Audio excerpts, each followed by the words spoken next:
Dia que a luz acabou e eu tive uma das noites mais aterrorizantes da minha vida. Há um bom tempinho atrás, em um dos aniversários da minha avó, todo mundo decidiu se reunir na casa dela, porque o tempo na minha cidade estava horrível. Já fazia uns 3 dias que estava chovendo, um temporal, era raio, era trovão, era relâmpago. Quando anoiteceu e começou a ficar tarde da noite, e chegou a hora de todo mundo ir pra sua casa, a chuva começou a ficar muito mais forte. E aí, a luz acabou. Com isso, ficou muito perigoso da gente sair da casa da minha avó. E todo mundo teve que dormir lá. Eu, meus pais, meus irmãos, meus primos, meus tios. Porém, antes de dormir, a minha avó decidiu contar uma história pra todo mundo que tava ali. Ela adorava contar essas coisas pra gente. Mas a parte ruim é que ela tinha umas histórias muito sinistras. E a história do dia era O Menino do Escuro. Gente, vê se isso é uma história pra contar no dia em que a luz acabou.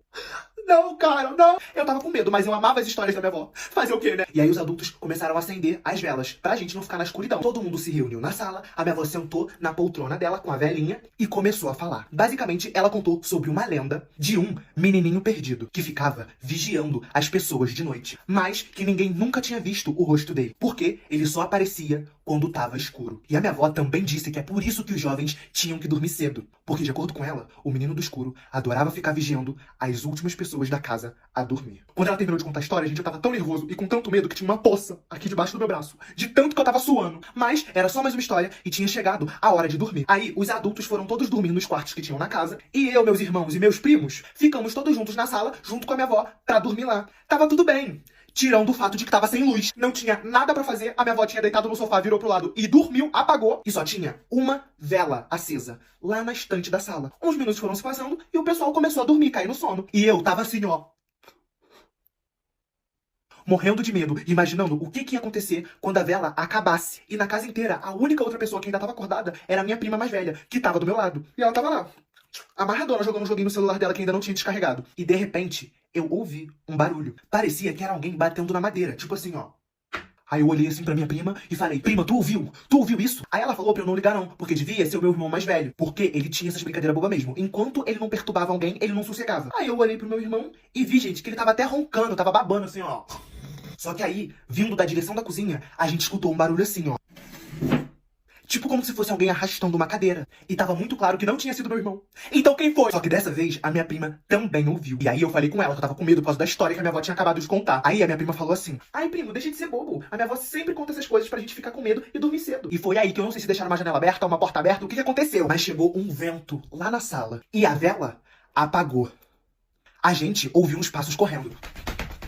Na hora eu agarrei no braço da minha prima, porque ficou tudo escuro. Tava um silêncio. E a única luz que a gente tinha era do celularzinho que a minha prima tinha na época. Mas ele não tinha lanterna, então só dava pra iluminar pela tela. Aí ela ficou mirando assim, ó, a tela do celular pra ver se ela via alguma coisa. Só que o que acontece quando você fica muito tempo com a tela assim sem mexer nela? Isso mesmo, apaga. E na primeira vez que o celular dela apagou, na direção do corredor que tinha na casa da minha avó, a gente ouviu um barulho assim, ó.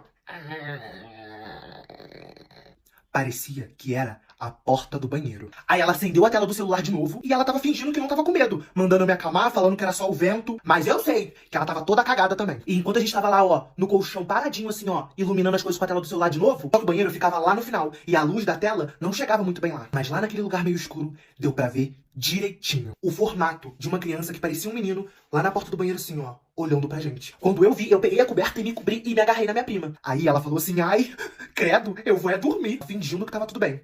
Mas dava pra ouvir o coração dela. Tava muito acelerado. E ela também tava tremendo. Ou seja, ela tava morrendo de medo. Aí ela se encolheu e se cobriu também e botou uma música baixinho pra gente ouvir no celular dela. Pra ver se eu e ela ia conseguir dormir, né? Porque por nada nesse mundo a gente ia olhar na direção do banheiro de novo. Depois de um tempo, a música tocando e a gente abraçado assim, com medo, a gente finalmente ficou com sono e dormiu. Será que realmente tinha um menino na porta? Ou era a nossa imaginação? As histórias da minha avó eram verdade ou apenas mexiam com a nossa cabeça? Eu, sinceramente, não sei. Eu só sei que até hoje, sempre que eu me encontro com a minha prima, nós dois relembramos isso que aconteceu. Até hoje, quando ela vai dormir, ela prefere que tenha alguma luz acesa. E eu, sempre que a luz acaba, fico com frio na barriga. Mas se você aí já teve medo do escuro, eu espero que você não comece a ter depois dessa história.